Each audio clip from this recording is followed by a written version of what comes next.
Medications for treating symptoms of attention deficit, hyperactivity disorder, ADHD, can be very effective for children, making it easier for them to pay attention in school, maintain friendships, and navigate life. 1. Sometimes it's hard to find the right medicine and the right dosage with the fewest side effects. With some careful adjusting, however, it's usually possible to find a program that works. ADHD medications. There are different medication choices for ADHD.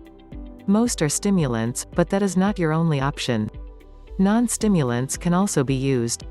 Stimulants. The most commonly prescribed ADHD medications are stimulants. They may be methylphenidate-based, such as Ritalin and Ritalin LA, methylphenidate, Ficalin and Ficalin XR, dexmethylphenidate, Concerta, methylphenidate, an extended-release tablet that can be taken once daily. Journey PM, methylphenidate, which is given at bedtime so the clinical effects begin in the morning. Daytrana, methylphenidate, a transdermal patch worn for 9 hours and then removed. Stimulants may also be amphetamine-based, such as Adderall and Adderall XR, dextroamphetamine and amphetamine, mixed amphetamine salts. Dexedrine and dexedrine spansules, dextroamphetamine, Vyvanse, lisdexamphetamine, which is taken once daily. Mydayis, dextroamphetamine and amphetamine, an extended-release form that can also be taken once daily. These stimulants are thought to work by increasing levels of a neurotransmitter in the brain called dopamine. Dopamine is associated with motivation and attention, among other things. For many people with ADHD, stimulant medications boost concentration and the ability to focus while at the same time curbing hyperactive and impulsive behaviors. For the most part, ADHD drugs work.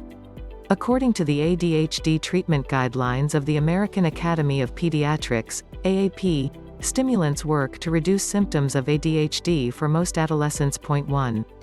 Non-stimulant medications. Non-stimulant medications are typically considered when stimulants can't be used. This could be due to medication side effects, for example. They might also be considered if stimulants are not working. 2. A non-stimulant medication called Strattera, atomoxetine, is sometimes a good option for a child who isn't tolerating a stimulant. Some doctors also prescribe Strattera along with a stimulant, making it possible to lower the dose of the stimulant drug enough that it no longer causes side effects.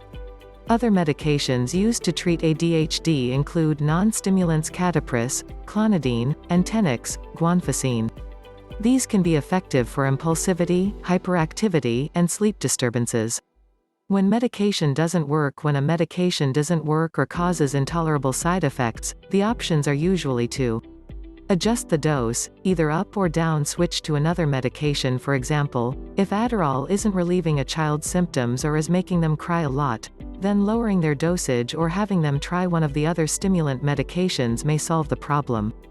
However, sometimes a child doesn't respond to 2 or 3 different stimulant medications and continues to do poorly. It may be that the ADHD diagnosis is wrong and that something else is causing the symptoms the child is experiencing. In this case, the AAP advises pediatricians to evaluate the child's diagnosis.